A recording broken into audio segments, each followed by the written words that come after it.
बिस्मिल्लाहिर्रहमानिर्रहीम। दोस्तों, ज़ैन ने गुस्से से अपनी बीवी को कहा, दूसरी शादी की है, कोई गुनाह नहीं किया, जो तुम इतना शोर मचा रही हो, आखिर क्या कमी थी जो आपने मुझ पर सौतन लाकर खड़ी कर दी है?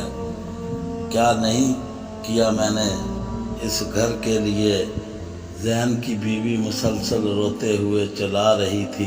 शौहर ने कहा, ये सवाल तुम मेरी बजाय अपने आप से क्यों नहीं करती?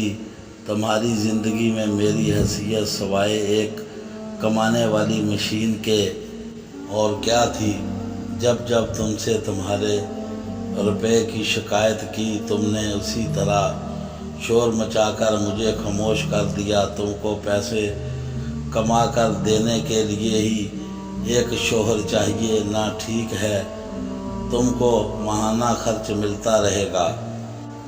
ज़ैन की बीवी चुपचाप ये बातें सुन रही थी। उसे पता ही नहीं था कि ज़ैन उसकी रोज़मर्रा की लापरवाहियों की सज़ा उसे सौतन के रूप में दे सकता है। ज़ैन अब कमरे से जा चुका था, लेकिन उसकी बीवी सोच रही थी कि ज़ैन ने जो भी किया, इसकी वजह से कहीं ना कहीं खुद इसकी बीवी का रवैया था। दूसरी शादी यानी शौहर की मोहब्बत में शराकत और बर्दाश्त करना दुनिया की किसी भी औरत के लिए आसान नहीं है, लेकिन उस होते हैं।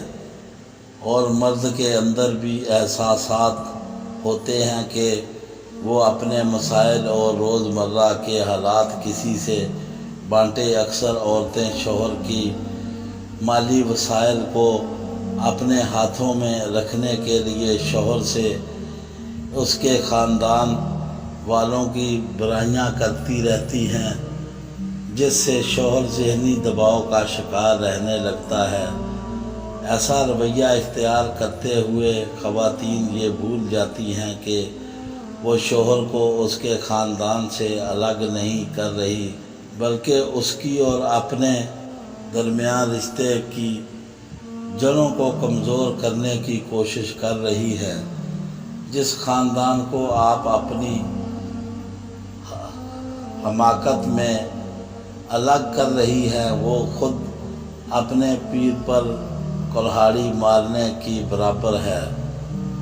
ज़िंदगी भर साथ चलने के लिए एक दूसरे को सुनना, मसाइल को समझना और बेहतर मशवरा देने की कोशिश करना, अपने साथ एहसास